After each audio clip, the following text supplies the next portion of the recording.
यदि मैं इस देश की सेवा करते हुए मर भी जाऊं, मुझे इसका गर्व होगा। मेरे खून की हर एक बूंद इस देश की तरक्की में और इसे मजबूत और गतिशील बनाने में योगदान देगी। यह कहना था श्रीमती इंदिरा गांधी जी का। तो चलिए इस वीडियो का शुरुआत करते हैं। नमस्कार दोस्तों, मेरा नाम अविनाश झा और आप देख रहे हैं झा नॉलेज। आज हम बात करेंगे भारत की प्रथम महिला प्रधानमंत्री श्रीमती इंदिरा गांधी जी के बारे में। श्रीमती इंदिरा गांधी जी का पूरा नाम इंदिरा प्रियदर्शनी गांधी था। श्रीमती इंदिरा गांधी का जन्म 19 नवंबर 1917 के इलाहाबाद के उत्तर प्रदेश राज्य में हुआ था। श्रीमती इंदिरा गांधी जी के पिता का नाम पंडित जवाहरलाल नेहरू था और माता जी का नाम कमला नेहरू था। श्रीमती इंदिरा गांधी जी के पति का नाम फिरोज गांधी था। श्रीमती इंदिरा गांधी जी के दो पुत्र थे, राजीव गांधी और संजय गांधी। श्रीमती इंदिरा गांधी जी की बचपन से पढ़ाई लिखाई में तेजी थी। वो बुद्धिमान होने के साथ साथ बहुत ही उदार भी थी। उनकी पढ़ाई लिखाई कई जगहों पर हुई, जैसे भारत, स्विट्जरलैंड और इंग्लैंड में। श्रीमती इंदिरा गांधी जी की पढ़ाई की शुरुआत इलाहाबाद में ही हुई। उसके बाद उन्होंने 10वीं क्लास पुणे शहर से पूरी की। कॉलेज की पढ़ाई शुरू करने के लिए वो पश्चिम बंगाल गई और उन्होंने 1934 और 35 में उनकी स्कूली शिक्षा वहाँ शांति निकेतन विश्वविद्यालय में दाखिला ली थी। श्रीमती इंदिरा गांधी जी इलाहाबाद से ही फिरोज को जानती थी, लेकिन ब्रिटेन में रहने के दौरान दोनों की अक्सर मुलाकात होती।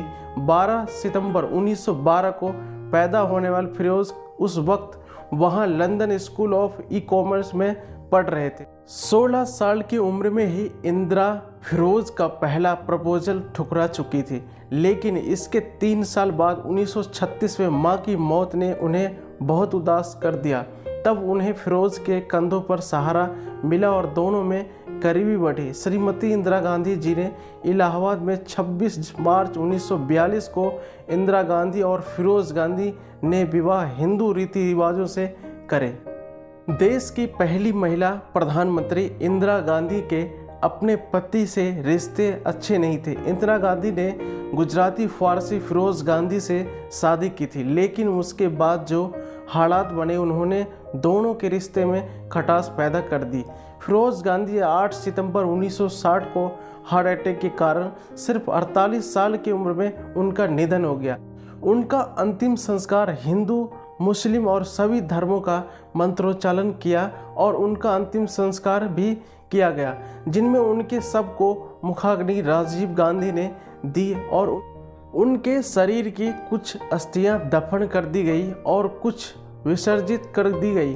दफन की गई अस्थियों की जगह फिरोज गांधी की कब्र बना दी गई। 1959 और 1960 के दौरान इंदिरा गांधी चुनाव लड़ी और भारतीय राष्ट्रीय कांग्रेस की अध्यक्ष चुनी गई। उनका कार्यालय घटवाहिनी था। श्रीमती इंदिरा गांधी जी की मृत्यु एक राजनीतिक साजिश के तहत 31 अक्टूबर को 2 सिख बेअंत सिंह और सतवंत सिंह ने इनकी हत्या की। सतवंत सिंह और बेअंत सिंह दोनों सिख अक्टूबर 1984 को वो अपनी सेवा हथियारों के द्वारा सफदरगंज रोड नई दिल्ली में स्थित प्रधानमंत्री निवास के बगीचे में इंदिरा गांधी की राजनीतिक हत्या की। इंदिरा गांधी को उनके सरकारी कार में अस्पताल पहुंचाते पहुंचाते रास्ते में ही दम तोड़ दी थी, लेकिन घंटों तक उनकी मृत्यु घोषित नहीं की गई। सतवंत ने तुरंत अपनी ऑटोमेटिक कार्बाइन की सभी 25 गोलियां इंदिरा गांधी के ऊपर चला दी। गोली लगने के बाद इंदिरा गांधी को तुरंत एम्स हॉस्पिटल ले जाया गया। करीब 4 घंटे बाद दोपहर 2 बजे उन्हें मृत घोषित कर दिया गया। इंदिरा गांधी पर गोलियां चलाने के बाद बेअंत सिंह और सतवंत सिंह को अन्य सुरक्षा कर्मियों ने पकड़ लिया। सतवंत सिंह और बेअंत सिंह को पकड़कर अंदर ले गए, जहां उन्होंने किसी बात को लेकर बेअंत सिंह को वहीं पर गोली मार दी, जिससे उसकी मौत हो गई। सतवंत सिंह को बाद में तिहाड़ जेल में डाल दिया गया और उन्हें बाद में फांसी की सज़ा सुनाई गई। यह वीडियो आपको कैसा लगा कमेंट बॉक्स में ज़रूर बताना। तब तक के लिए नमस्कार।